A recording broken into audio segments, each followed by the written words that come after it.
Qorxma, sönməz o şəfəqlərdə üzən al sancaq.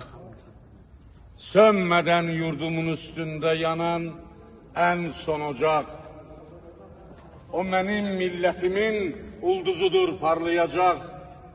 O mənimdir, o mənim millətimindir ancaq. Çatma qurbanın olum çehrəni ey nazlı hilal. Qəhrəman irgimə bir gül, nə bu şiddət, bu cəlal.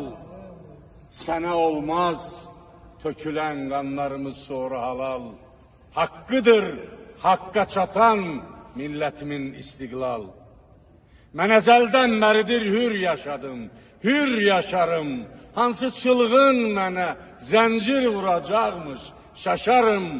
Kükrüyən sel kimiyim, dağları çeynər aşarım. Yırtarım bəndləri, ənginlərə sığmam, daşarım. Arkadaş, yurduna alçaqları uğratma. Sakın, siper et köksünü, dursun bu həyasız şakın. Gələcəkdir sənə vəd etdiyi günlər, haqqın kim bilir bəlkə sabah, bəlkə sabahtan da yaxın.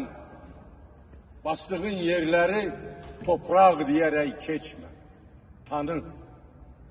Düşün altındakı minlərcə kəfənsiz yatanı. Sən şəhid oğlusan, incitmə, yazıqdır atanı. Vermə dünyaları alsan da bu cənnət vətəni.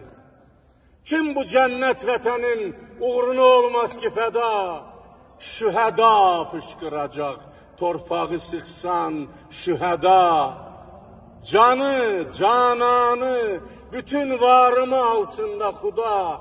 Etməsin tək vətənimdən məni dünyada cüda.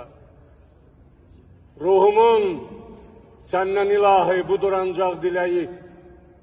Dəyməsin toprağımın köksünə naməhrəm əli.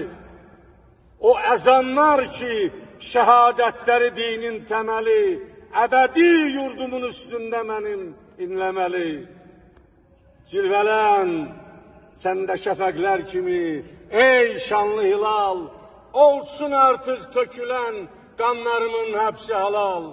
Əbədiyyən sənə yox, irqimə yox izmihlal. Haqqıdır hür yaşayan bayrağımın hürriyyət. Haqqıdır haqqa tapan millətimin istiqlal. Eşq olsun Türk dünyasına. Eşq olsun əcdadımızın ruhuna. Eşq olsun Türk'ün böylüğüne ve birliğine. Yaşasın Türk milleti.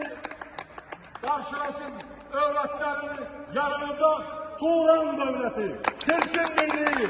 Eşk olsun size. Eşk olsun ecdatlarımızın yarattıklarına. Sağ olun hadi.